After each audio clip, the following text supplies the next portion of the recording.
Use o pouco que restou. Irmão e irmã, peço a Deus que através da ação do Espírito Santo toque o seu coração como uma espada de dois gumes através desta mensagem. No livro de Mateus, capítulo 25, 23 diz: O Senhor lhe disse: Muito bem, servo bom e fiel. Foste fiel no pouco, muito confiarei em tuas mãos para administrar. Entra e participa da alegria do teu Senhor. O ser humano não consegue trabalhar com pouco. Tudo que é pouco, as pessoas não contabilizam como uma possibilidade. É pouco dinheiro, são poucos amigos, são poucos sonhos. As pessoas se martirizam e nunca usam o pouco que têm. O ser humano tem essa dificuldade. Se é pouco, não dá. Mas te afirmo, logo no início desta mensagem, o pouco que está em suas mãos é o início de algo grande na sua vida. Quando você recebe uma visita inesperada em sua casa, na hora do almoço você fala: bota água no feijão. Não é assim o ditado popular? O feijão é o mesmo, porém você acrescenta mais água para render. Lembre-se disso. Você sempre poderá usar o que você tem, mesmo sendo pouco. Sempre dá para prosperar, para fazer crescer, para render o que você tem. Mas nós, como seres humanos, temos uma limitação mental de que se é pouco, não vai dar. As pessoas falam: eu tenho pouco conhecimento, então não vai dar para fazer isso. Eu tenho poucos amigos, então nunca vou conseguir fazer aquilo. Eu tenho pouco dinheiro, então não vou conseguir abrir meu negócio. Eu tenho pouca fé, então não vou conseguir o que Deus me prometeu. Nós sempre criamos em nossa mente que, se é pouco, não dá. A Bíblia contraria totalmente isso. No livro de Mateus, capítulo 25, 23, citado no início da mensagem, diz: O Senhor lhe disse: Muito bem, servo bom e fiel. Foste fiel no pouco, muito confiarei em tuas mãos para administrar. Ou seja, quem for fiel no pouco, sobre muito será colocado. Isso quer dizer que Deus nunca nos dá algo grande, pois Ele primeiro vai testar a nossa fidelidade no pouco. Deus nunca nos dará muito, porque se fizer isso, poderemos perder se não tivermos sabedoria e prontos para receber. Se começarmos grande, podemos perder tudo o que ganhamos do Senhor. Tudo que começa pequeno tem maiores chances de prosperar. O problema é que não sabemos lidar com as coisas enquanto somos pequenos, quando temos pouco ainda. Na Bíblia, nós temos duas pessoas que representam Adão. O primeiro, muito conhecido, é o marido de Eva. O último Adão, conforme diz a Bíblia, foi Jesus. O primeiro nasceu pronto, nasceu grande. Na primeira tentação que veio sobre Adão, ele caiu. O último Adão nasceu pequeno, veio crescendo, veio evoluindo. Passou por 40 dias de tentação no deserto e nunca caiu. Porque tudo que começa pequeno e vai crescendo aos poucos, torna-se indestrutível. Se você estiver pedindo coisas grandes para Deus, Ele pode te negar, porque as coisas grandes é o caminho do fracasso, se você não souber lidar com as pequenas. Na Bíblia diz que se você for fiel no pouco, Ele te coloca sobre o muito.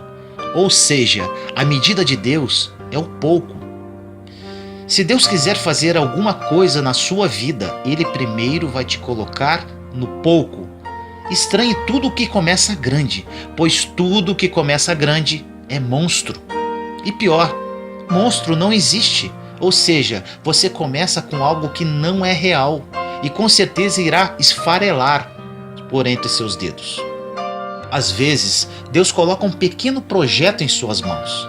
E isso poderá virar o fruto de vários projetos. Deus sempre vai fazer o teste do pouco. Na passagem da multiplicação dos pães e peixes, onde haviam apenas 5 pães e 2 peixinhos, tinham 5.000 homens para alimentar.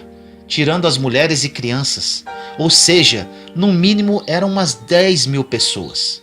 Tinha pouca comida para aquela multidão, mas o pouco que existia na mão certa daria para alimentar a todos.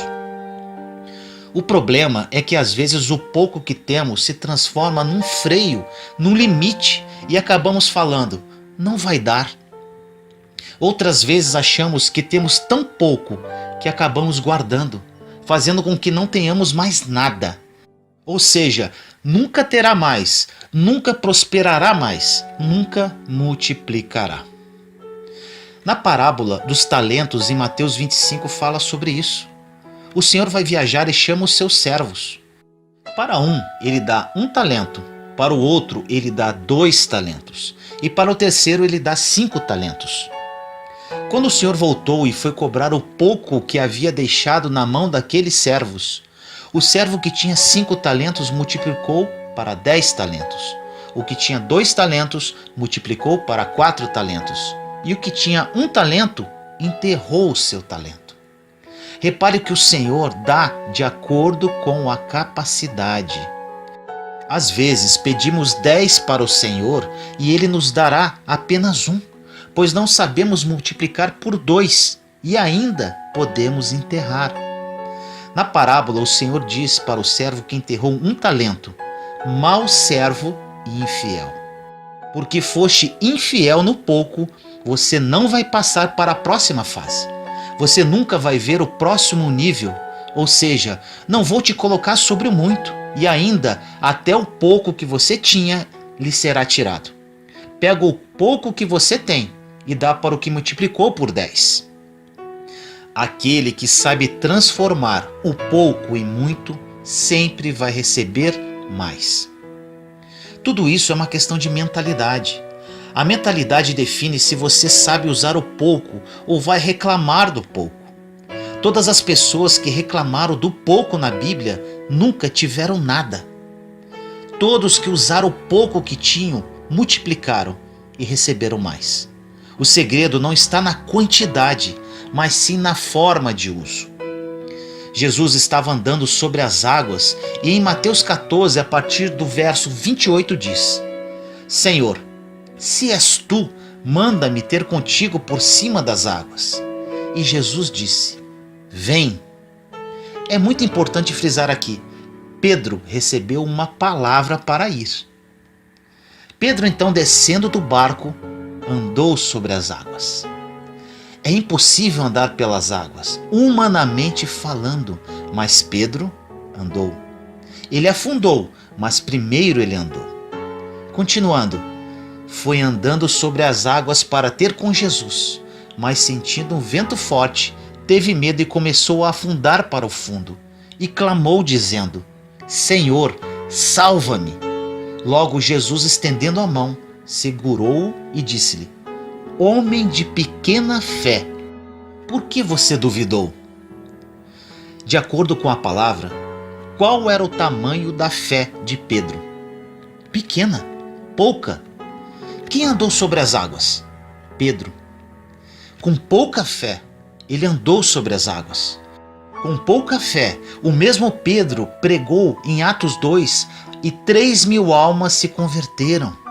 Com pouca fé, ele andou pelas ruas de Jerusalém e a Bíblia diz que a sua sombra curava os enfermos.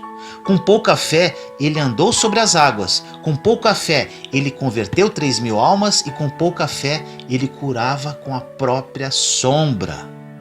Mesmo com pouca fé, depois de mais de 2.000 anos, estamos falando dele. Não importa se é pouca ou é muita, o importante é se você está usando. Não sei se você assistiu o meu testemunho. Caso não tenha assistido, o link está na descrição deste vídeo. Quando a tragédia assolou em minha vida, por um momento achei que não tinha absolutamente mais nada. Perdi meu casamento, meu emprego e minha filha caiu com uma depressão profunda com tendências suicidas. Isso tudo em apenas 15 dias. Para mim, tinha tudo acabado. Mas com o passar do tempo, me agarrei com o pouquinho que havia me restado. Um pouco bem pouco de fé. Com esse pouco, me entreguei nos braços do Senhor com toda a minha alma. Comecei a comer a palavra, escutar pregações, ler livros, oração, jejum, vigília, tudo o que você pode imaginar. Nesta busca, comecei a escrever mensagens para mim mesmo, para confortar o meu próprio coração. Essas mensagens se transformaram em 2 livros virtuais e agora alcançam milhares de pessoas pelas redes sociais. O pouco que eu tinha, Deus está transformando em muito. O meu pouco começou a transformar vidas. Para você meditar agora, se você não usar o pouco que tem, você deixará de transformar outras vidas. Já pensou nisso? Com relação à minha vida, em breve postarei um novo vídeo para relatar tudo o que Deus está transformando na minha vida espiritual, financeira, sentimental e emocional. É incrível e inacreditável. Voltando para a mensagem. Por que nada acontece na sua vida, no seu negócio, na sua família, na sua vida espiritual, na sua vida financeira? Porque o pouco que você tem, você não usa. E quando você não usa o pouco que você tem, como você quer que Deus te coloque no muito? Deus não está procurando quantidade, Ele quer ver se você usa o pouco que Ele já colocou em sua mão. Você tem usado seus talentos, mesmo que sejam poucos? Anota aí, o pouco que você sabe é muito para quem não sabe nada. Então, não existem desculpas para o pouco, porque do pouco Deus sempre fez muito. O pouco é a medida de Deus. O pouco é a forma de Deus medir onde está a sua fé. Não o tamanho dela, porque o tamanho nunca foi importante. Ficamos muitas vezes nos importando com o tamanho. De acordo com a palavra, não devemos nos preocupar com o tamanho, mas sim se estamos usando o que temos. Uma pergunta. Você já deu ordem para uma montanha sair do lugar e ela saiu? Com certeza, a resposta será não. Agora, qual o tamanho da fé que precisamos ter para remover uma montanha, segundo a palavra de Deus? Do tamanho de um grão de mostarda. Um grão de mostarda é tão pequeno que mal conseguimos ver entre nossos dedos. Se tivermos a fé do tamanho de um grão de mostarda, moveremos montanhas. Isso prova que Deus não está preocupado com o tamanho da sua fé, mas sim se você está usando a pouca que você tem. O pouco que você tem pode mudar a sua vida. O pouco que você tem pode mudar o destino de outras pessoas. Você pode mudar a vida de muitas pessoas com muito pouco. Se você der o primeiro passo como fez Pedro, te garanto que muitas coisas começarão a mudar e melhorar na sua vida. O problema é que você acha que com o seu pouco você não pode sair do barco, mesmo tendo uma voz de comando dizendo: vem. Não é o pouco que você sabe, mas sim se você está usando esse pouco. Tenha coragem de usar o pouco que você sabe, que você tem. Existem pessoas que, se usarem o pouco que têm, abençoarão todas as pessoas que estão em sua volta. O pouco que você tem é muito comparado a quem não tem nada. Eu não sei o que Deus colocou em sua mão, mas se você não multiplicar, alguém vai tomar de você. Está na Bíblia. Tem aquele ditado popular que diz: o pobre fica cada vez mais pobre e o rico fica cada vez mais rico. Isso é uma verdade. Se analisarmos a parábola dos talentos, o que tinha 5 talentos multiplicou para 10, e o que tinha 1 enterrou, perdeu o que tinha. O que tinha 1 talento perdeu para o que multiplicou para 10 talentos. Um ficou mais pobre e o outro ficou mais rico. O pouquinho que você acha que tem, você poderá perder. Pare de reclamar, de dar desculpas, de se esconder atrás do pouco que você tem e comece a usá-lo. Pedro, apesar de ter afundado, usou a pouca fé que tinha. Ele entrou para a história porque usou o pouco que ele tinha. Se Deus deu uma palavra para a sua vida, não importa o pouco ou nada que você tem, que sejam 5 pães e 2 peixinhos, isto é o mais que suficiente para que mais de 10.000 pessoas sejam alimentadas pelo pouco que você tem. O pouco que aquele menino tinha e deu para os discípulos foi o suficiente nas mãos de Jesus. Na sua mão pode ser pouco, mas na mão de Deus é o suficiente. Na sua mão não dá. Na mão de Deus você volta com 12 cestos sobrando. O problema é que o pouco que temos, além de não usarmos, também não colocamos nas mãos de Deus. Aí fica difícil. Não é pecado ter pouca fé. O feio é ter pouca fé e não usar o pouco que tem. Você precisa apenas dar o primeiro passo para fora do barco, que o restante Jesus faz. Nosso Deus é um Deus de milagres, o Deus do impossível. Você não faz o impossível acontecer, você não faz milagre, você não faz nada se Ele não fizer por você. Tem apenas a pouca fé de dar o primeiro passo, a pouca fé de usar o que tem, a pouca fé de usar isso que você acha que não é nada e fazer algo, porque Deus vai pegar esse pouco e fazer o milagre acontecer.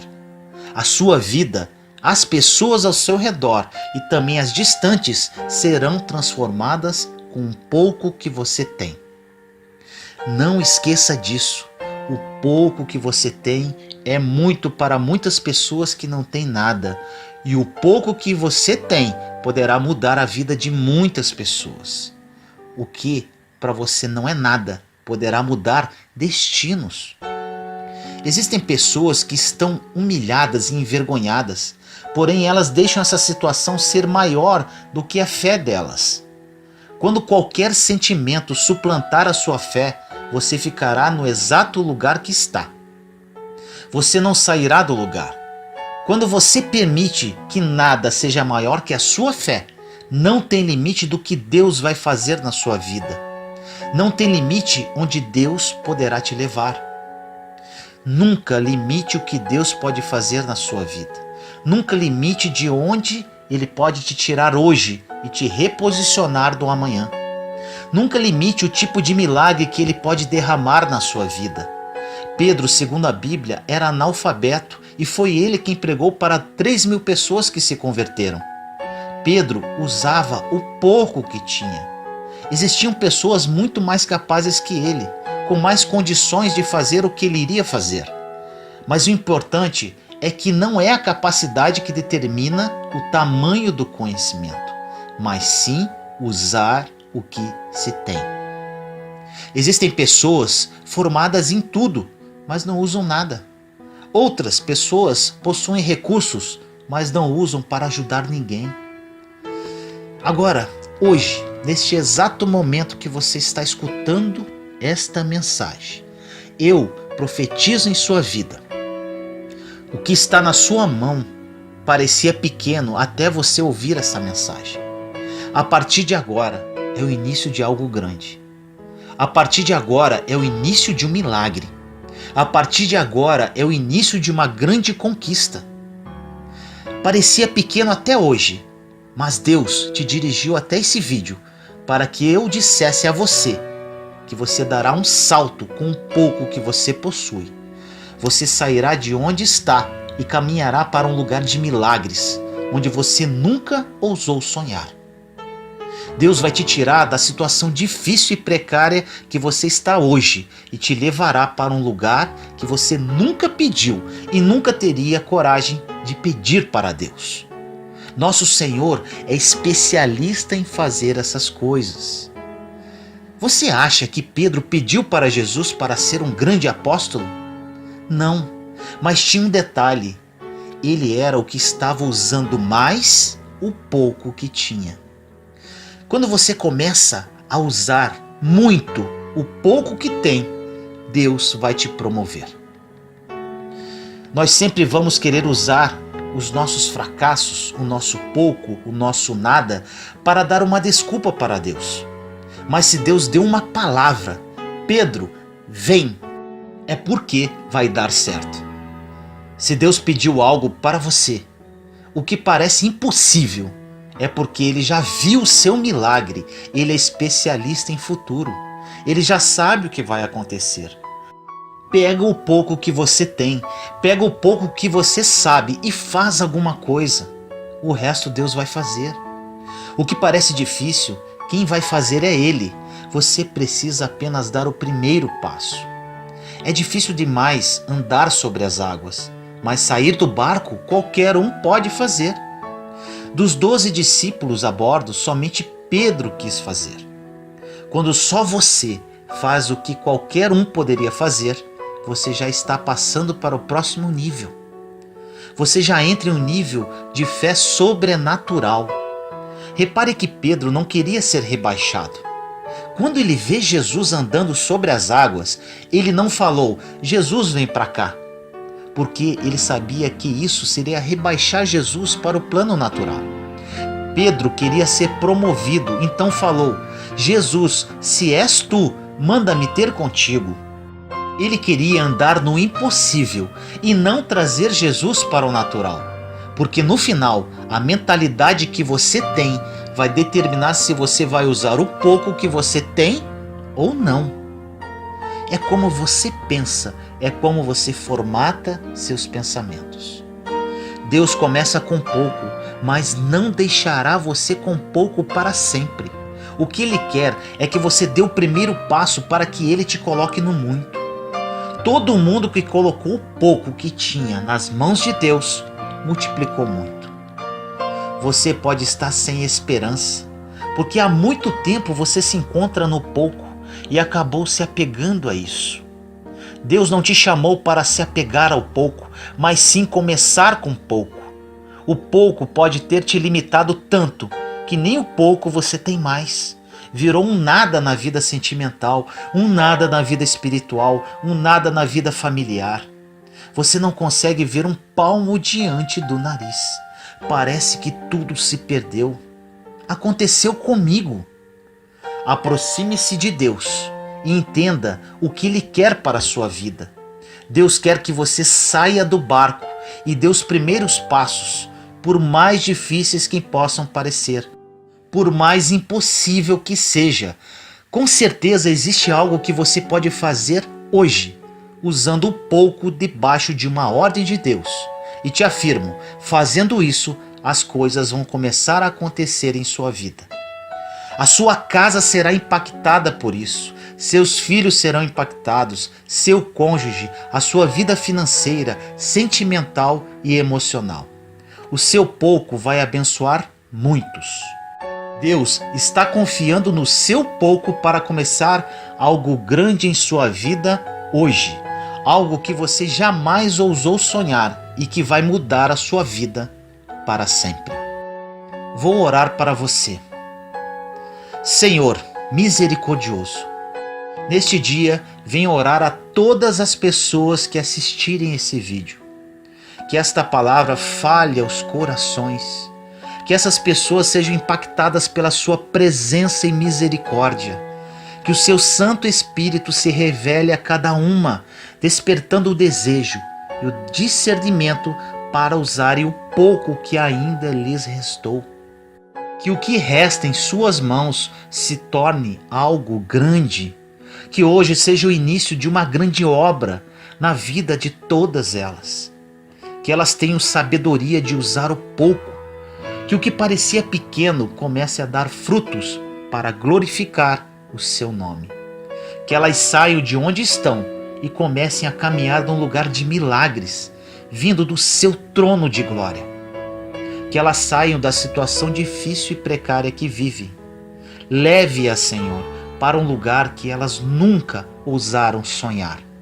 O Senhor é o Deus a quem servimos e amamos, e creio em suas promessas. Assim eu te peço, em nome do nosso Senhor Jesus Cristo. Amém. Amém.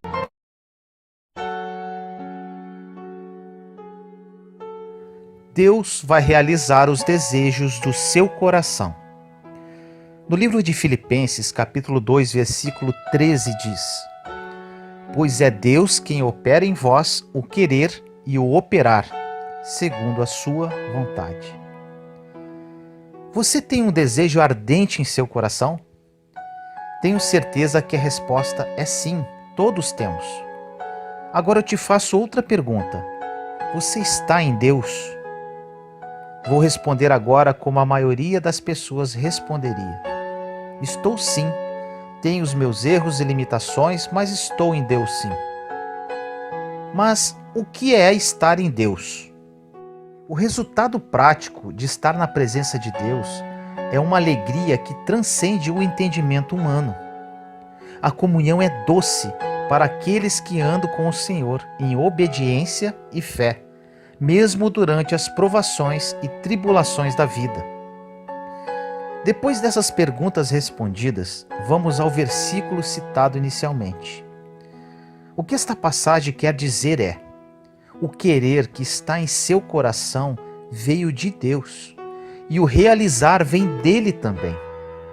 A maioria das pessoas fica em dúvida com relação à vontade de Deus para a sua vida e ficam se questionando: será que essa minha vontade também é a vontade de Deus? Será que o que estou sonhando vem de Deus ou é algo das minhas emoções ou sentimentos? Agora eu te respondo: não tem como separar o que vem de Deus do seu coração se você está em Deus.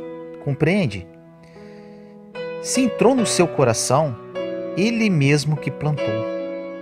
Nesta passagem diz que o querer e o operar é de Deus. O mesmo que colocou esse desejo ardente em seu coração, por mais que pareça impossível, é o mesmo que pode efetuar o cumprimento. O mesmo Deus que coloca é o mesmo Deus que cumpre. Mas para que este desejo se cumpra, você precisará apresentar um projeto ao Senhor. As pessoas têm muita dificuldade de entender o óbvio. Preferimos por vezes acreditar no que é difícil. Podemos citar um exemplo. O povo de Israel estava de frente com o Mar Vermelho sem saída. Atrás estava o exército de Faraó, pronto a aniquilá-los. Deus dá uma ordem a Moisés: toca no mar que ele vai se abrir. Agora eu te pergunto, o que é mais fácil de fazer? Tocar no mar e ele se abrir, ou pegar um povo que está sedento no deserto, fugindo do inimigo, cheio de medo, desarmado, e enfrentar o inimigo? O mais fácil, obviamente, é tocar no mar e ele se abrir, não acha? Mas o que é mais fácil de acreditar? Que eles seriam aniquilados. Preferimos o caminho natural, enquanto Deus nos convida para sair fora do barco e fazer o sobrenatural. Deus quer que vamos de encontro a Ele dentro da sua dimensão, pois Ele não entrará em nosso barco. Devemos ir para o sobrenatural. Se você está com alguma dúvida que o que está em seu coração vem de Deus, olha esta passagem em 1 Crônicas, capítulo 17. Quando Davi se instalou em sua casa, disse ao profeta Natã: eis que habito numa casa de cedro, e a arca da aliança de Deus está sob a tenda.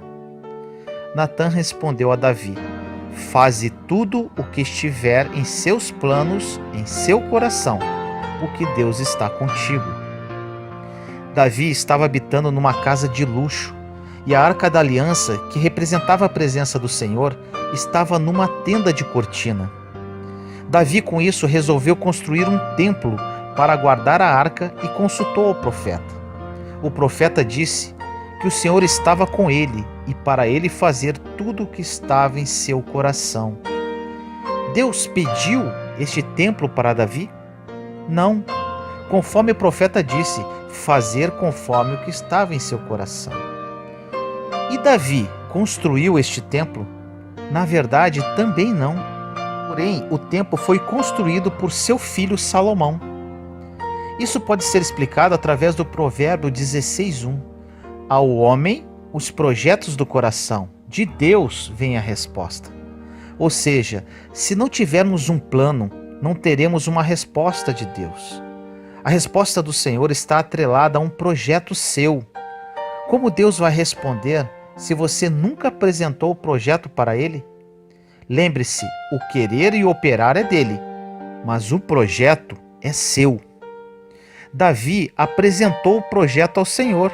Da mesma forma, se não tivermos um projeto, não teremos uma resposta do Senhor. Ainda que a resposta seja negativa, está contribuindo ao seu favor. Porque quando Deus disse não para Davi, ele estava pensando em prosperar a sua descendência através de Salomão, com a construção do templo.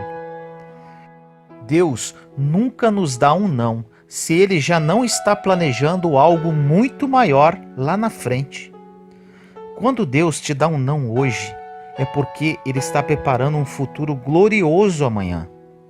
Não reclame do não de Deus, porque se você preparou um projeto para Ele, pode ser que Ele tenha algo melhor para você daqui a pouco.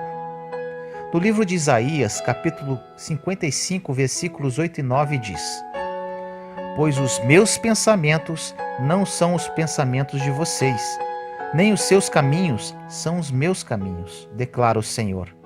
Assim como os céus são mais altos do que a terra, também os meus caminhos são mais altos do que os seus caminhos, e os meus pensamentos mais altos do que os seus pensamentos. Deus sabe quando nos diz sim e quando nos diz não. Caso você seja pai ou mãe, você diz sim ou não para os seus filhos, não é? Tem coisas que os nossos filhos acham a melhor coisa do mundo e nós dizemos não. Apenas apresente o seu projeto a Deus e saiba que vindo sim ou vindo não é bênção. O importante é apresentar o projeto. Você não tem fé para acreditar no Deus que você serve? Ele é fiel para cumprir o plano apresentado por você para Ele. Entre querer e executar existe um projeto no meio. Ele coloca a vontade e executa. O projeto e o desejo vêm do nosso coração. Mostre para Deus o que você quer. Existem pessoas que no final do ano correm para a igreja para receber uma palavra profética, mas esquece que não plantaram, não apresentaram o projeto. Deus quer que tudo dê certo para você, como um bom pai. Deus está torcendo para nosso futuro. Deus é glorificado quando somos honrados e exaltados. Qualquer plano que estiver no seu coração não se compara ao que Deus vai fazer. Alarga o teu coração e a tua tenda e receba o melhor de Deus para a sua vida. Ore comigo assim: Senhor amado, venho neste dia me colocar na sua santa presença para te agradecer pela revelação da sua palavra. Tenho buscado sua face dia e noite para estar na sua presença. Entendi no dia de hoje que o querer que está em meu coração foi plantado por ti e que o operar também está em suas mãos. Entendi que dentro dos sonhos que o Senhor plantou em meu coração, o Senhor vai operar em cada um deles. Aprendi que preciso fazer a minha parte. Obrigado, Senhor, por tudo. Me dê a graça, através do seu Santo Espírito, para esperar em ti com uma atitude santa. Te amo, meu Deus. Obrigado por me amar tanto, mesmo eu não merecendo. Em nome do nosso Senhor Jesus Cristo. Amém. Como descobrir o meu propósito? Hoje, essa pergunta será respondida.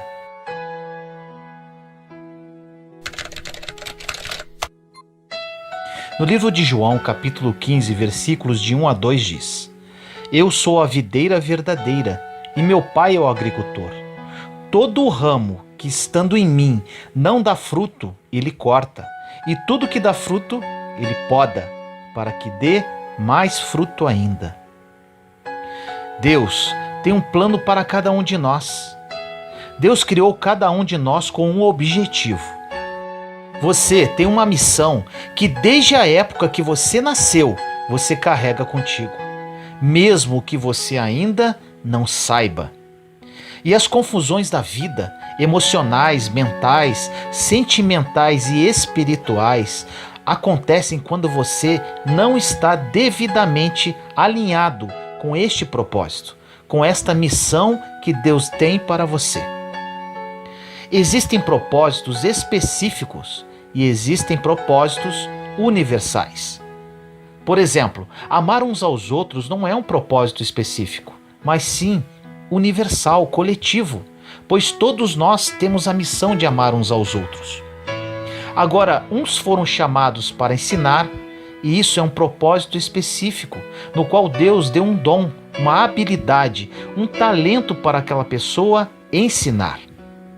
Outros recebem outros dons, como cantar, falar em público, desenvolver alguma profissão específica. E aqui entramos em algo que vai falar ao seu coração. Uma grande porcentagem das pessoas e grande parte dos cristãos até hoje não descobriram o seu propósito. Vivem uma vida indo de lá para cá, tentando descobrir o propósito da sua vida. Mas eu tenho uma boa notícia. Existe um princípio imutável da palavra de Deus que vai te ajudar a passar para um próximo nível em sua vida, que vai ajudar a você a se tornar uma pessoa com resultados. Quero ajudar você a descobrir o seu propósito de vida e caminhar nos planos perfeitos de Deus. Algo importante que você precisa saber: você é julgado e medido pelas pessoas devido a seus resultados. Mas aí você pode falar: mas o importante é ter um bom coração. Sim, com certeza, para Deus sim. Mas você não prega para Deus, você não evangeliza Deus, você não profetiza para Deus. Você faz isso para as pessoas, e as pessoas somente enxergam o que está diante dos seus olhos. Por isso, você precisa ser uma pessoa de resultados na vida, não para impressionar a Deus, até porque Deus não se impressiona com nada do que você possa ter ou fazer, mas para impressionar as pessoas através da palavra que sai da sua boca, através do seu testemunho de vida, através dos frutos e resultados que são evidentes devido à ação de Deus em você. Pare de falar, mas o que importa é o que Deus acha de mim. É claro que importa, para Deus e para as pessoas. Enquanto estamos na terra, precisamos ter resultados que comprovem a ação de Deus em nossa vida para as pessoas. É assim que elas, através da sua vida, se aproximarão de Deus. Muitos cristãos são muito extremistas e dizem: Deus só vê o coração, então não quero saber da minha aparência, da minha vida financeira, não importa a minha vida aqui na terra, pois em breve Jesus voltará. Realmente, é tudo verdade. Jesus voltará e Deus somente enxerga o coração. Mas a palavra de Deus não diz que você precisa abandonar o restante. Você precisa sim ter resultados. Então vamos lá. Na Bíblia existe um princípio poderoso e imutável que se encontra em João capítulo 15. No versículo 8 começa assim: nisto é glorificado meu Pai. Antes de dar continuidade a esta passagem, gostaria de dizer algo. Muitas pessoas acham que glorificar a Deus é dizer glória a Deus. Agora vamos analisar o início desta mensagem. Ela diz: nisto é glorificado meu Pai. Ou seja, só existe uma forma de glorificar ao Pai. E com certeza não é proclamando glória a Deus ou toda a honra e toda a glória seja dada ao Senhor.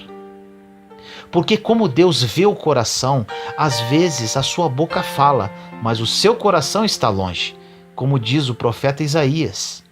As palavras desta passagem são do próprio Jesus. Ele próprio nos ensina esse princípio imutável. Continuemos no versículo. Nisto é glorificado meu Pai, que deis muito fruto. Ou seja, segundo a Bíblia, você somente glorifica a Deus dando muito fruto. São palavras de Jesus. E continua o versículo: e assim sereis meus discípulos. Nunca diga para as pessoas que você é um discípulo de Jesus se você não tem fruto. Nunca diga que você glorifica o nome do Pai se você não tem fruto. A passagem resumidamente diz: existe Deus Pai e Deus Filho. Você glorifica o Pai quando você dá fruto, e assim é chamado de discípulo de Jesus. Muitas pessoas glorificam a Deus dizendo: toda a honra e toda a glória ao Senhor. Agora eu vou te falar algo muito forte. As suas palavras não dizem nada se você não tem frutos para respaldá-las. E como posso dar fruto? Que fruto é esse? Você pode perguntar. Vamos agora ao versículo 1 e 2 citados no início da mensagem. Diz assim: eu sou a videira verdadeira e meu Pai é o agricultor. Todo ramo que estando em mim não dá fruto, ele corta, e todo que dá fruto, ele poda, para que dê mais fruto ainda. Nós somos os ramos conectados à videira. Quando não damos fruto, o Pai corta. Mas quando damos frutos, somos podados da mesma forma, para dar mais frutos. Por isso, nunca podemos reclamar das podas de Deus, porque qualquer poda que venha de Deus é para te fazer crescer. Logo, os problemas da vida, as situações difíceis, não vieram para destruir, mas sim para limpar, podar, porque o crescimento vai continuar. No versículo 3 diz: vocês já estão limpos pela palavra que lhes tenho falado. Te pergunto, qual é a tesoura que poda? Como diz o versículo, a palavra. Quanto mais você se expõe à palavra, mais limpo você fica. Quanto mais você se expõe à palavra, mais fé você tem, porque a fé vem pelo ouvir, e ouvir a palavra de Deus. Bem, está muito boa esta mensagem. Mas e daí? Você pode perguntar, qual o segredo da frutificação?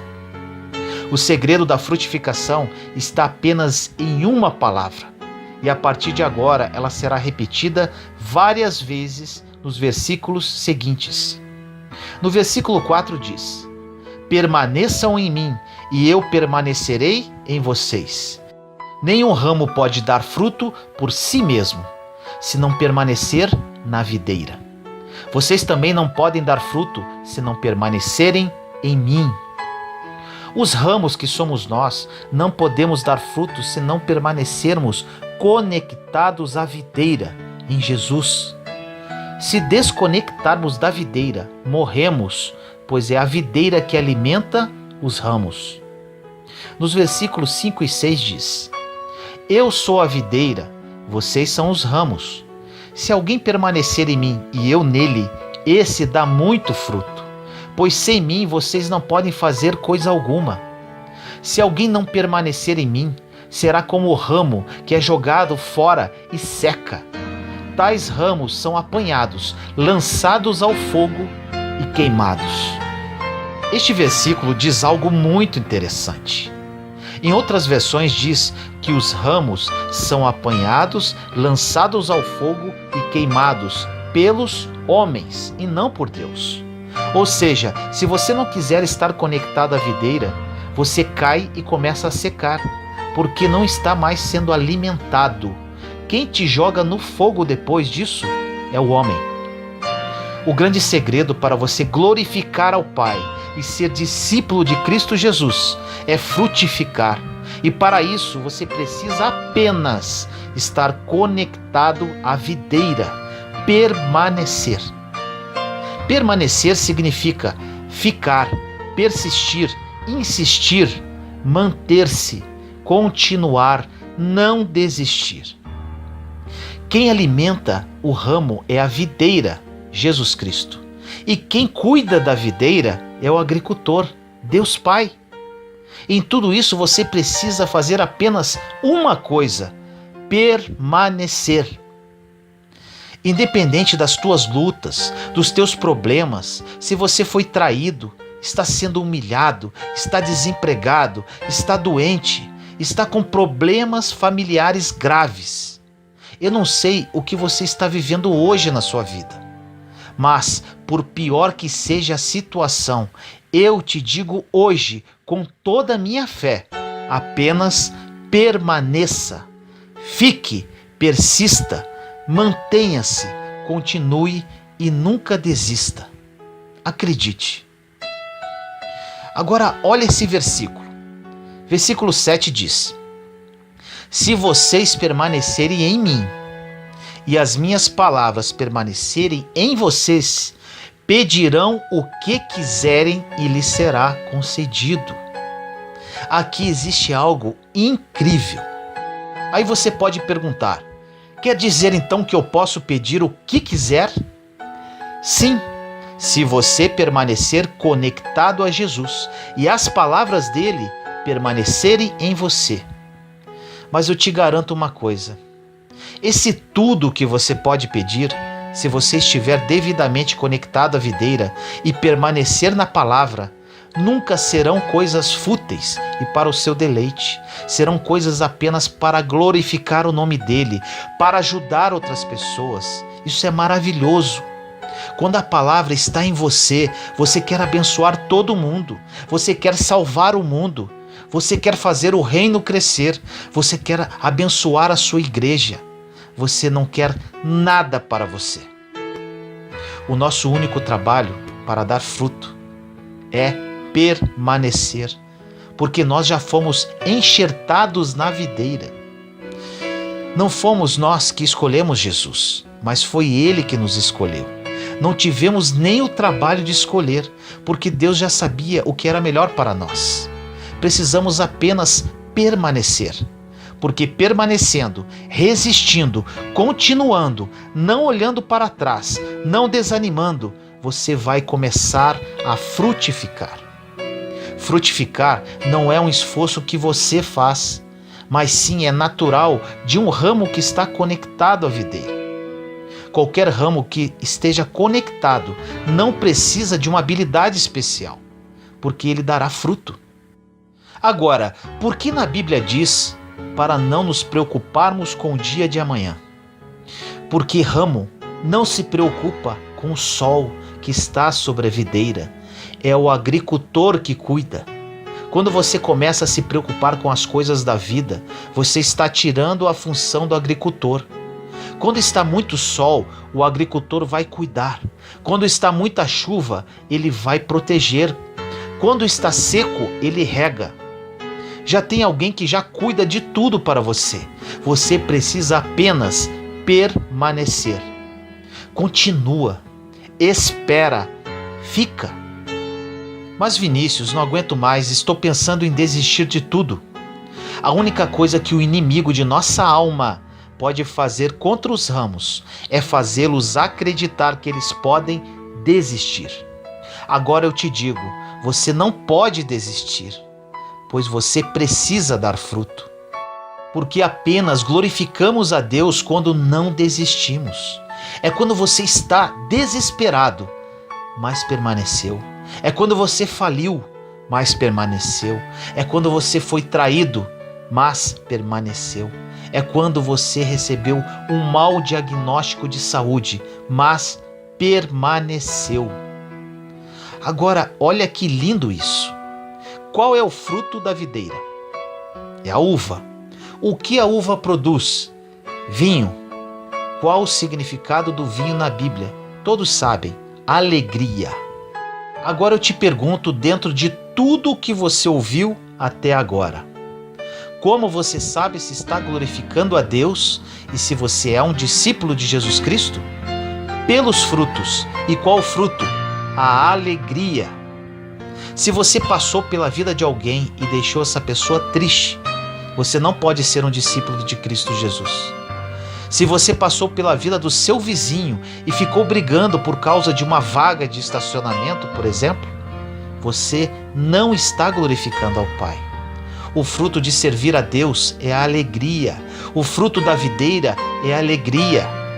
Se por onde você passar não deixar as pessoas mais felizes, mais leves, mais alegres, você não está dando fruto. Não está glorificando ao Pai. E não é um discípulo de Jesus Cristo. E o que o inimigo faz? Ele tenta deixar a sua vida triste para que você não consiga expressar o fruto que é a alegria. Mas, ainda que você esteja passando por algo triste no dia de hoje, os frutos não podem ficar escondidos. Mesmo triste, você continuará falando palavras de ânimo para as pessoas. Por onde você passar, independente de como possa se encontrar a sua vida, você levará alegria, porque você é um discípulo de Jesus. Não sei o que fizeram com a sua vida, como você está hoje, mas independente disso, você pode se controlar em relação a isso e agir da forma contrária, levando alegria para a vida das outras pessoas. Você pode controlar se dará um bom ou um péssimo fruto. Deus te conduziu até esta mensagem para você descobrir qual o seu propósito específico e o propósito universal. Um dos propósitos universais já citamos: amar uns aos outros. O outro, dar frutos através da alegria. Todas as pessoas, sem exceção, que querem glorificar a Deus com a sua vida, precisam dar frutos. Creio que você esteja incluso nisso. Você deseja glorificar a Deus, ser reconhecido como discípulo de Jesus Cristo. E para isso, repito, você precisa dar frutos. E para dar frutos, você precisa apenas permanecer, porque o restante Deus já está fazendo por você. Ou você acha que pode superar essa situação terrível sozinho? Ou você acha que possui sabedoria suficiente para vencer essa crise financeira? Você acha que não tem o agricultor te podando, regando, adubando, cobrindo você nos dias de sol, protegendo das chuvas? Você acha que conseguirá sozinho? Porque na Bíblia diz: sem mim nada podereis fazer. Você hoje precisa tomar uma decisão. Ou você será lembrado como uma pessoa murmuradora, que reclama de tudo, que perturba a vida dos outros, que onde chega as pessoas saem, pois o ambiente fica pesado e tenso. Ou será lembrado como uma pessoa que, ao chegar, as pessoas olham e falam entre si: a alegria chegou. Enfim, chegou alguém que glorifica o Pai, que é discípulo de Jesus Cristo. Mas Vinícius, e o meu propósito específico? Se você ainda não sabe qual é o seu propósito de vida, apenas permaneça conectado à videira. Se você está devidamente conectado a Jesus, já estará dando os frutos universais, ou seja, amando o próximo, levando alegria por onde passa, entre outros. Te afirmo, é apenas uma questão de tempo para o Senhor revelar ao seu coração qual o seu propósito de vida. Vai por mim e creia na palavra, apenas permaneça. Se você está alegre apenas quando tudo está correndo bem em sua vida, qual a diferença que você tem para os publicanos ou pecadores? A Bíblia diz que se você ama apenas quem ama você, que recompensa você terá? Se você cumprimenta apenas quem cumprimenta você, que recompensa tereis? Deus chama hoje uma geração frutífera, que produz, que dá fruto, uma geração que tem resultado em todas as áreas da vida, porque quem permanecer conectado na videira, é impossível não frutificar. As pessoas vão olhar para você por causa dos seus resultados, dos frutos. As pessoas vão convidar você para alguma coisa por causa dos frutos. As pessoas serão seus amigos ou seus inimigos por causa dos frutos. porque o mesmo fruto que atrai amigos provoca inimigos. Quando você começa a abençoar muitos, causará inveja em muitas pessoas. Deus chamou você para dar frutos, porque é assim que glorificamos ao Pai. Deus não quer que você seja próspero em todas as áreas da sua vida por causa de você. Deus quer que você seja bem-sucedido em todas as áreas para glorificar o nome dele, para que você seja discípulo de Jesus Cristo. O homem vê o que está diante dos seus olhos, os resultados. Nunca despreze o valor dos resultados, o valor dos frutos. Deus te chamou para ser um homem e uma mulher frutíferos. Você terá frutos financeiros, frutos familiares, frutos espirituais, ministeriais. Você terá frutos por onde passar, porque você nunca vai desistir, vai permanecer e os frutos vão começar a chegar. Os frutos virão e todas as pessoas perceberão que você é um discípulo de Jesus Cristo.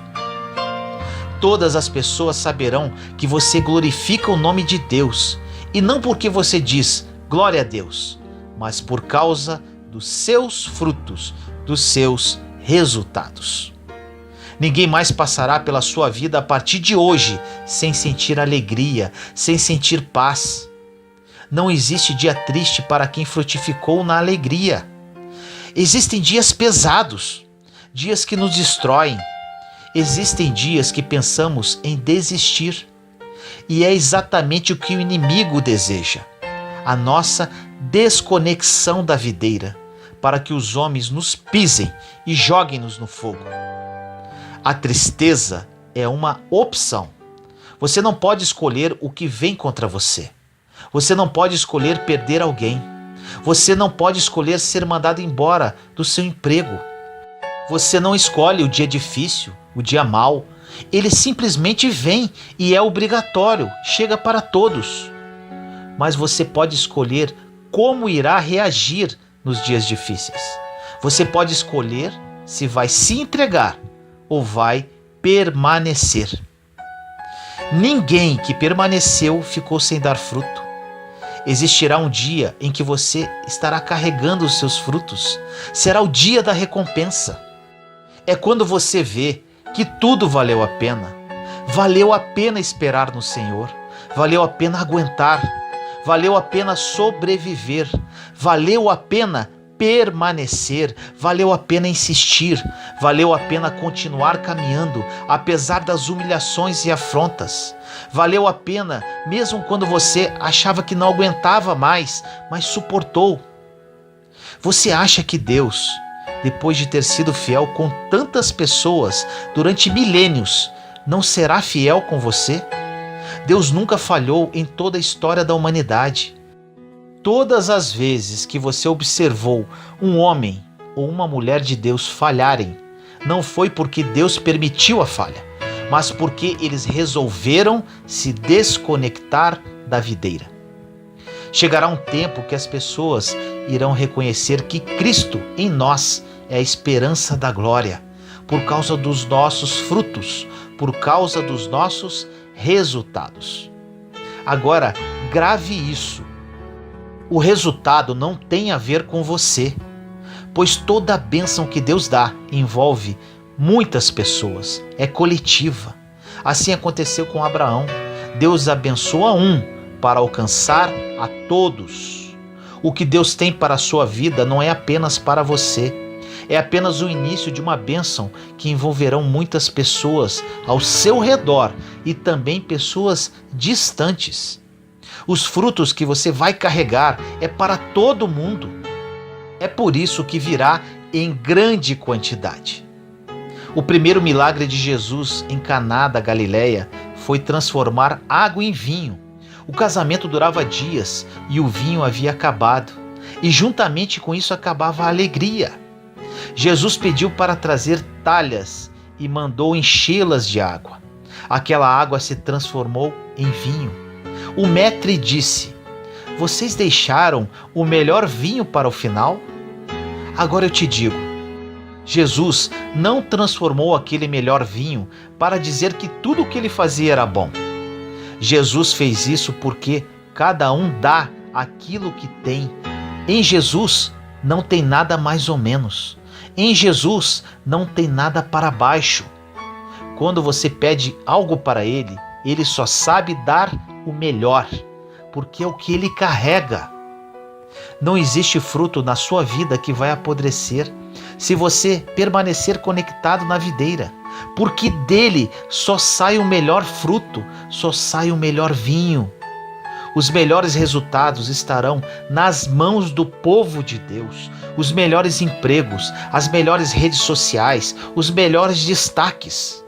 Agora eu te digo, você pode estar sofrendo com muitos ataques, sofrendo muitas tentações, passando por muitos problemas, passando por dificuldades sem tamanho. Enquanto você não desistir e permanecer conectado à videira, prepara os teus celeiros, porque os frutos vão chegar e em grande quantidade.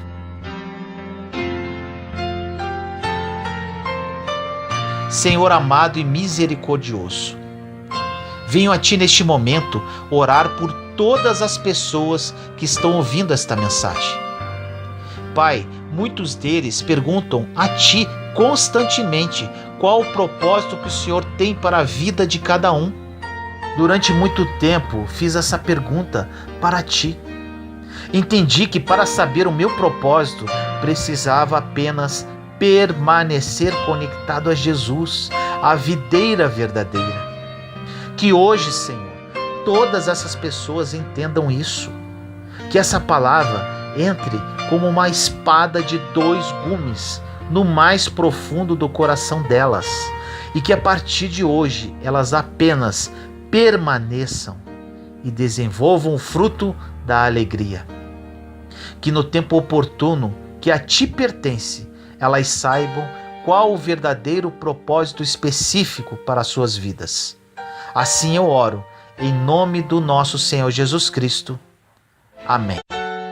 O poder das palavras. Tudo o que você precisa saber sobre as palavras que saem da sua boca.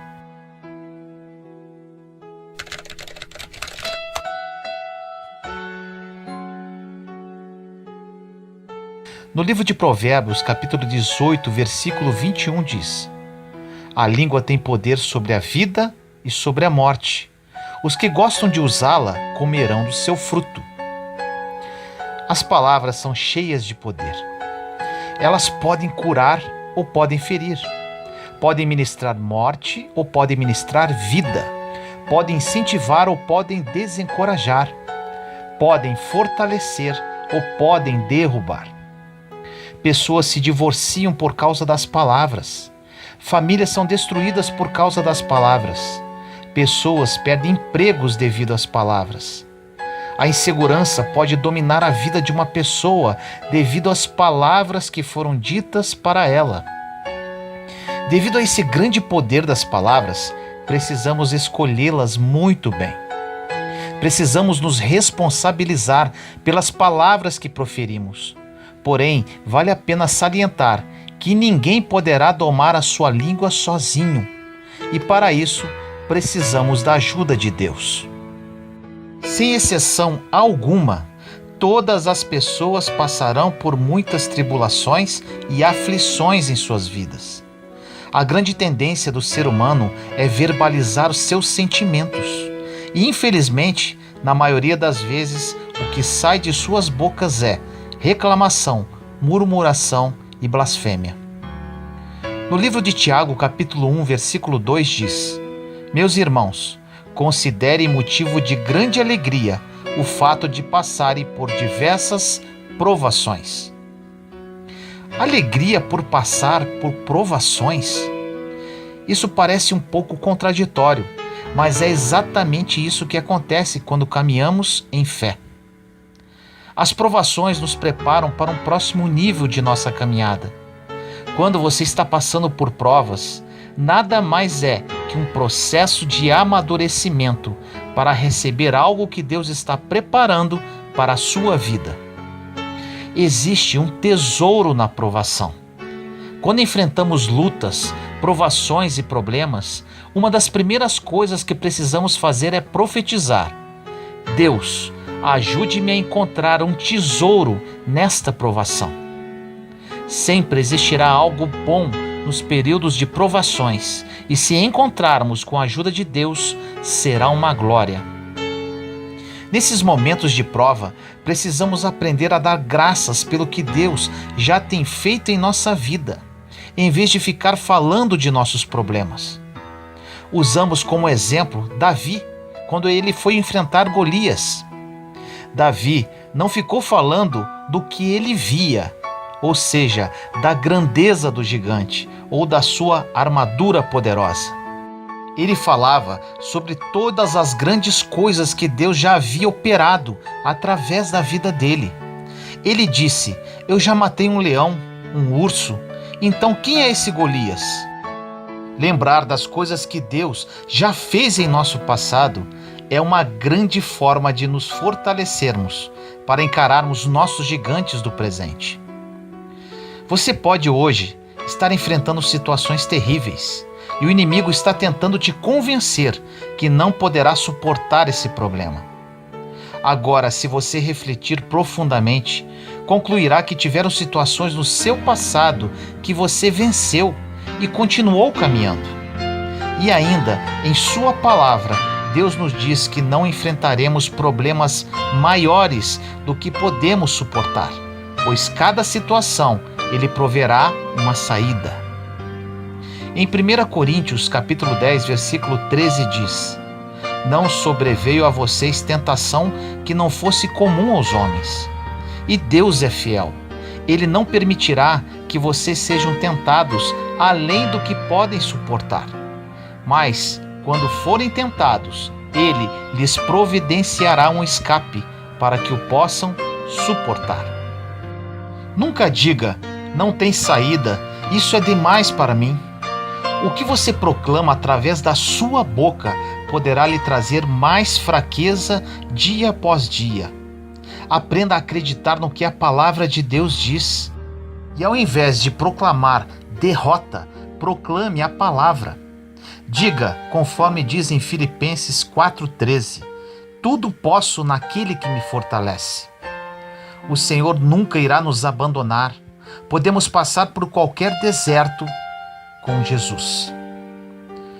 Precisamos aprender a usar as palavras como aliadas e não como inimigas. Na grande maioria das vezes, falamos mais do que o inimigo está fazendo do que Deus está operando em nossa vida. Não precisamos falar de medo, mas precisamos falar de fé. As palavras são poderosas. Suas palavras podem liberar anjos para ajudá-lo, ou suas palavras poderão liberar o medo, trazendo ainda mais problemas para a sua vida. Precisamos liberar a nossa fé, e isso é feito pelas palavras que saem da nossa boca e da oração. Não podemos falar de fé e logo em seguida falar de medo. Uma palavra anula a outra.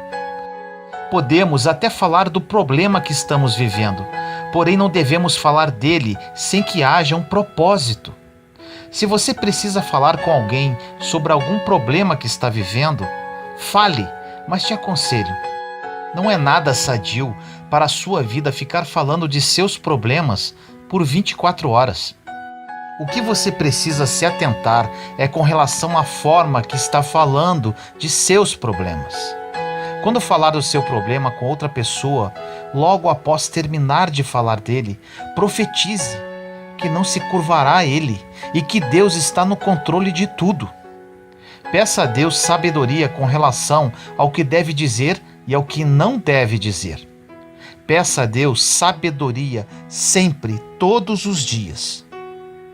No livro de Tiago, capítulo 1, versículos de 5 a 8, diz: se alguém de vocês tem falta de sabedoria, peça a Deus, que a todos dá livremente, de boa vontade, e lhe será concedida. Peça-a, porém, com fé, sem duvidar, pois aquele que duvida é semelhante à onda do mar, levada e agitada pelo vento. Não pense tal homem que receberá alguma coisa do Senhor. É alguém que tem mente dividida e é instável em tudo o que faz. Sempre que passarmos por provações, precisamos olhar para o tesouro que se esconde por trás dela e sermos alegres, como diz a palavra. Agora, mesmo se fizermos algo errado e pedirmos perdão para Deus com um arrependimento autêntico, Ele nos perdoará e nos tirará dessa confusão. Porém, não significa que Deus não vai nos ensinar algo, mantendo-nos no problema por algum tempo para que aprendamos. O que não podemos fazer enquanto aguardamos o agir do Pai, como diz na passagem, é ter duplo ânimo. Fé e incredulidade não andam juntos. Oramos e profetizamos sobre a nossa vida na presença de nossos amigos cristãos. E logo em seguida, murmuramos e reclamamos com nossos amigos incrédulos. Isso é muito comum. Um grande exemplo da Bíblia que nos ensina como devemos agir no tempo de provação foi Jesus. Ele, no tempo de provação, falou muito pouco. No livro de Isaías, capítulo 53, versículos 6 e 7 diz: Todos nós, tal qual ovelhas, nos desviamos, cada um de nós se voltou para o seu próprio caminho, e o Senhor fez cair sobre ele a iniquidade de todos nós. Ele foi oprimido e afligido, contudo não abriu a boca. Como um cordeiro foi levado para o matadouro, e como uma ovelha que diante de seus tosquiadores fica calada, ele não abriu a boca. No livro de João, capítulo 14, versículo 30 diz: Já não falarei muito convosco, porque vem o príncipe deste mundo, mas ele não tem nada em mim. Jesus estava passando por muita pressão, muita responsabilidade e com as emoções à flor da pele, chegando até a suar sangue. Ele calou-se para não expor os seus sentimentos. Jesus estava numa batalha mental e emocional, mas ele decidiu manter a sua boca fechada. O príncipe deste mundo era Satanás. Jesus decidiu não abrir a boca para não dar munição, entre aspas, ao inimigo. Às vezes entregamos e perdemos todas as bênçãos que Deus tem para nós, porque não fechamos a nossa boca. Quando estivermos numa provação e as emoções estiverem à flor da pele, precisamos nos retirar, conversar com nós mesmos e manter a boca fechada. Precisamos olhar e pedir a Deus a graça de falar coisas positivas, mesmo em meio às tribulações. Quando estiver muito difícil e você tenha que falar algo, peça a Deus que coloque as palavras em sua boca, para que saiam apenas palavras edificadoras e não coisas inúteis e sem sentido. Existe um ditado popular que diz que temos 2 ouvidos e apenas uma boca, para ouvirmos mais e falarmos menos. Isso é uma grande verdade. Se ficarmos calados para ouvir, aprenderemos muito mais do que ficar simplesmente falando sem parar. A sabedoria com as palavras é primordial para a nossa existência. Da nossa boca deveriam sair apenas palavras para edificar e encorajar. A sabedoria ao falar é tão importante que precisamos nos atentar até no que falamos para o nosso irmão com relação ao nosso testemunho de vida, ao que Deus tem operado em nós. Dependendo da forma que falarmos, poderemos deixar o próximo ainda pior, pois poderá soar gabação, por mais bem intencionados que estivermos. Precisamos de sabedoria. No livro de Provérbios, capítulo 27, versículos 1 e 2 diz: Não se gabe do dia de amanhã, pois você não sabe o que este ou aquele dia poderá trazer. Que outros façam elogios a você, não a sua própria boca. Outras pessoas, não os seus próprios lábios. Quando fazemos algo de bom, não devemos deixar a mão direita saber o que a esquerda está fazendo. tudo o que fazemos, absolutamente tudo, devemos fazer para o Senhor, e ainda devemos estar dispostos a fazer em segredo, a menos que seja conveniente alguém saber. Precisamos de sabedoria. Quantas coisas falamos para alguém para que ela nos olhe com admiração? Se aprendemos a manter as coisas entre nós e Deus, seremos muito abençoados, a não ser que Ele nos dê permissão para compartilhar. Precisamos criar intimidade com Deus, para que Ele confie a nós os seus segredos, para que Ele nos ensine quando é tempo de dizer as coisas e quando é tempo de não dizer. No livro de Tiago, capítulo 3, versículos de 5 a 10 diz: semelhantemente, a língua é um pequeno órgão do corpo, mas se vangloria de grandes coisas. Vejam como um grande bosque é incendiado por uma simples fagulha. Assim também a língua é um fogo, é um mundo de iniquidade. Colocada entre os membros do nosso corpo, contamina a pessoa por inteiro, incendeia todo o curso de uma vida, sendo ela mesma incendiada pelo inferno.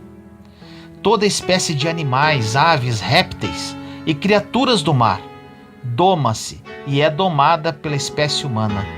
A língua, porém, ninguém consegue domar. É um mal incontrolável, cheio de veneno mortífero.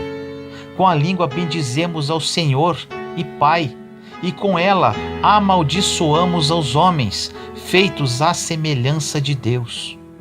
Da mesma boca procedem bênção e maldição. Meus irmãos, não pode ser assim. Os maiores problemas que saem de nossas bocas: murmuração, reclamação, palavras negativas. No livro de Efésios, capítulo 4, versículo 29 diz: nenhuma palavra torpe saia da boca de vocês, mas apenas o que for útil para edificar os outros, conforme a necessidade, para que conceda graça aos que a ouvem. Se falarmos palavras positivas, de fé, elas edificam. Se falarmos de medo e negatividade, isso irá nos derrubar e causará um efeito negativo sobre os outros. Em Provérbios 18, 21 diz: a língua tem poder sobre a vida e sobre a morte. Os que gostam de usá-la comerão do seu fruto. Em Êxodo 17, 3 diz: mas o povo estava sedento e reclamou a Moisés: por que você nos tirou do Egito? Foi para matar de sede a nós, aos nossos filhos e aos nossos rebanhos? O povo israelita, na ocasião de sua saída do Egito em direção à terra prometida, é o maior exemplo do que não devemos fazer com a boca. Eles reclamavam de tudo e de todos. Nesta passagem, eles reclamavam para Moisés. Além de reclamarem, eles estavam culpando Moisés pela situação deles. É muito mais fácil culpar os outros do que assumir os próprios erros. Isto é muito comum no meio cristão. No livro de Êxodo acontece algo interessante. No capítulo 16, o povo de Israel estava morrendo de fome. E no capítulo 17, eles estavam morrendo de sede. Ou seja, nunca estavam satisfeitos com nada e sempre arrumavam uma razão para reclamar. Você conhece alguém assim? No livro de Números, capítulo 21, versículos 4 e 5 diz: partiram eles do Monte Hor, pelo caminho do Mar Vermelho, para contornarem a terra de Edom. Mas o povo ficou impaciente no caminho e falou contra Deus e contra Moisés, dizendo: por que vocês nos tiraram do Egito para morrermos no deserto? Não há pão, não há água, e nós detestamos esta comida miserável. Percebemos que o povo israelita não precisava de milagres, mas sim de maturidade espiritual. É isso que acontece com muitos de nós na caminhada da fé. Se Deus não der um milagre e não tivermos maturidade espiritual, quando tivermos outro problema, teremos que ter outro milagre, e assim por diante. Agora, se tivermos maturidade, seremos sempre os mesmos, não importando as circunstâncias. E este é o objetivo de Deus em nossas vidas, pois Ele não quer bebês, mas sim pessoas maduras na fé. Se tivermos um coração ranzinza, não há milagre que baste. Vamos acabar reclamando até do milagre que recebemos. No livro de Números, capítulo 21, versículo 6 diz: Então o Senhor enviou serpentes venenosas que morderam o povo e muitos morreram. Esse é o resultado que o povo israelita recebeu. Ou seja, murmurar, reclamar, resmungar, não apreciar os milagres de Deus, encontrar falhas nos outros, igual porta aberta para as serpentes, igual mordeduras, igual morte. Em Números 21:7 diz: O povo foi a Moisés e disse: Pecamos quando falamos contra o Senhor e contra você. Ore pedindo ao Senhor que tire as serpentes no meio de nós. E Moisés orou pelo povo. Precisaram aproximadamente 23 mil pessoas morrerem para o povo criar consciência do que estavam fazendo. Esta foi a consequência da sua reclamação. Deus não quer fiéis que murmurem e reclamem. Fiéis a Deus não fofocam, nem julgam, nem criticam. As palavras que saem de nossa boca têm o poder para impactar as nossas vidas, bem como das pessoas ao nosso redor. Em Provérbios 12:18 diz: O falador fere com golpes de espada, a língua dos sábios, porém, cura. Em Mateus 12:33 diz: Considerem, uma árvore boa dá bom fruto, uma árvore ruim dá fruto ruim, pois uma árvore é conhecida por seu fruto. Nesta passagem de Mateus, podemos observar uma conexão coração versus boca. O que estiver em nosso coração em abundância vai sair pela nossa boca. Se tivermos meditando muito com relação a alguma coisa, vai sair pela nossa boca. No livro de Mateus, capítulo 12, versículos 34 a 37 diz: Raça de víboras, como podem vocês, que são maus, dizer coisas boas? Pois a boca fala do que está cheio o coração. O homem bom do seu bom tesouro tira coisas boas, e o homem mau do seu mau tesouro tira coisas más. Mas eu lhes digo que, no dia do juízo, os homens haverão de dar conta de toda a palavra inútil que tiverem falado. Pois por suas palavras você será absolvido, e por suas palavras será condenado. É isso que acontece quando abrimos a nossa boca. Algo vai sair de lá, bom ou ruim, e dependendo do que seja, ficará difícil e complicado de consertar. Precisamos de sabedoria. Existem muitas conversações ociosas que servem apenas para preencher espaço. Dizemos muitas coisas estúpidas que não fazem bem a ninguém. E normalmente isso acontece quando estamos passando pelas provas, que servem, na verdade, para nosso amadurecimento. Agora, questões importantes para você nunca mais esquecer. Se puder, anote e cole num lugar bem visível na sua casa, como lembrete. Primeiro, pare de murmurar e reclamar. Segundo, sua boca existe por uma razão: glorificar a Deus e edificar os homens. 3. Pare de julgar, criticar e fofocar. Importante, cada pessoa faz o que bem entender e o que quiser da sua própria vida, e não devemos nos envolver com isso.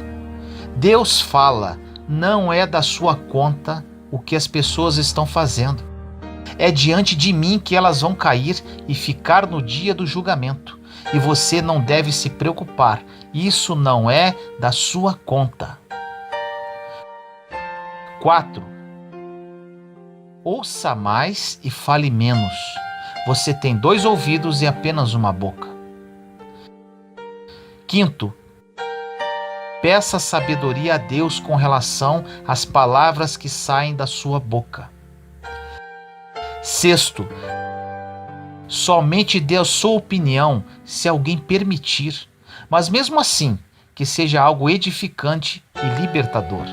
As pessoas querem liberdade para tomar as suas próprias decisões.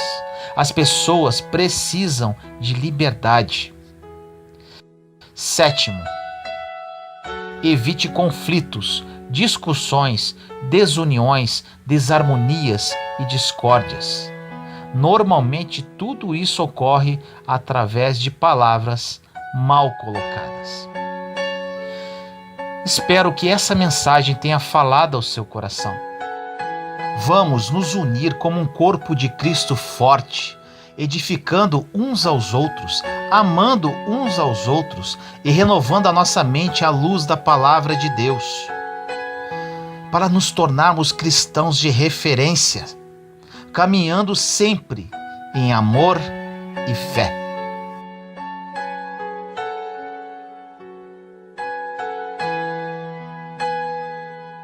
Senhor amado e misericordioso, venho orar por todos os meus irmãos e irmãs em Cristo nesse dia.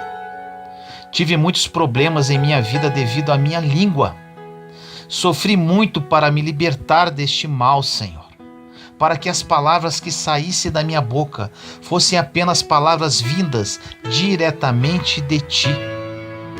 Existem muitos de seus filhos hoje, Pai, que sofrem desse mal.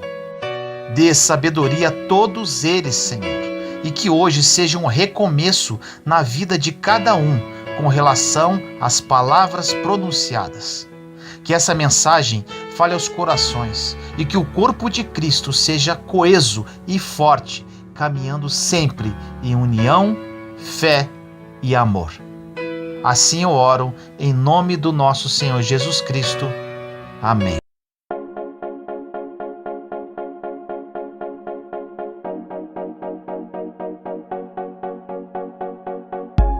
Juntos somos fortes.